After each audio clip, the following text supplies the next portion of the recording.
Assalamualaikum warahmatullahi wabarakatuh. Perkenalkan, nama saya Maida Oktalia dari Universitas Bengkulu, jurusan Matematika dan Ilmu Pengetahuan Alam, Fakultas Keguruan dan Ilmu Pendidikan, Program Studi Pendidikan Fisika.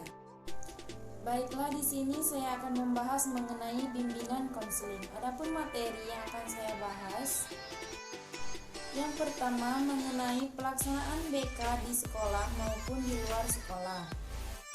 Perlunya bimbingan konseling dapat berfungsi sebagai pemantau masalah siswa-siswa yang berkaitan dengan masalah tingkah laku dan adaptasi. Kedudukan bimbingan konseling di sekolah adalah sebagai alat untuk pemahaman perkembangan siswa dan dapat menjadi dasar bagi pengembangan strategi dan proses pembelajaran yang membantu siswa mengembangkan perilakunya. Yang kedua, mengenai pengertian dan tujuan BK.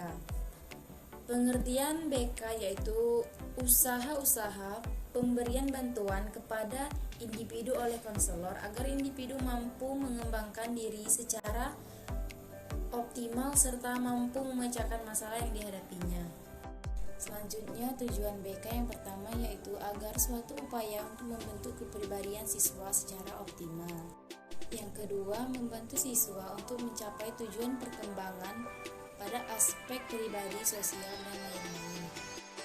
Selanjutnya, mengenai prinsip bimbingan konseling, yaitu menguraikan pokok-pokok dasar pemikiran yang dijadikan pedoman pengacu pelaksanaan bimbingan dan konseling atau aturan yang harus diikuti dalam pelaksanaan pelayanan bimbingan dan konseling. Selain itu, ada juga dalam bimbingan dan konseling yaitu asas-asas bimbingan dan konseling, yang berarti segala hal yang harus kita penuhi dalam melaksanakan kegiatan pelayanan bimbingan dan konseling ini. Jadi, asas adalah suatu acuan yang harus dilaksanakan dalam melakukan suatu kegiatan. Selanjutnya, materi mengenai konsep dasar diagnostik kesulitan belajar, yang berarti penentuan jenis penyakit dengan cara meneliti gejala-gejalanya. Berbagai kesulitan dalam belajar seperti sulitnya dalam berbicara dan berbahasa, juga kesulitan dalam pemahaman dalam bidang akademik, dan juga kesulitan dalam hal lainnya. Adapun faktor-faktor yang menyebabkan kesulitan belajar ini terjadi yaitu meliputi faktor internal dan juga faktor eksternal. Faktor internal meliputi psikis maupun fisik dari seseorang tersebut dan juga bisa melalui problem yang dirasakannya untuk menyesuaikan diri. Dan faktor eksternal meliputi dari lingkungan sekitarnya, seperti misalnya cara guru yang mengajar tidak baik atau cara orang tua, dan juga bisa dari lingkungan-lingkungan sekitarnya. Diagnostik terhadap kesulitan belajar dilakukan dengan cara melakukan uji standar yang membandingkan tingkatan kemampuan seorang anak terhadap anak-anak lainnya yang dianggap normal.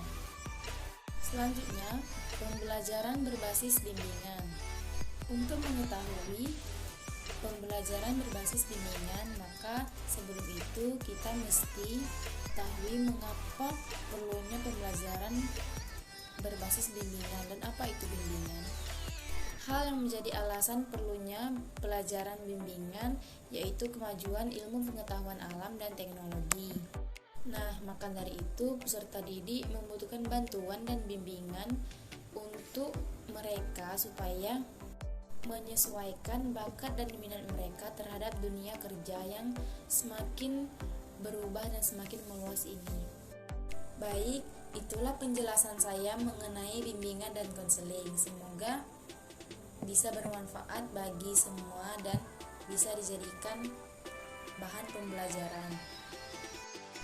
Wassalamualaikum warahmatullahi wabarakatuh.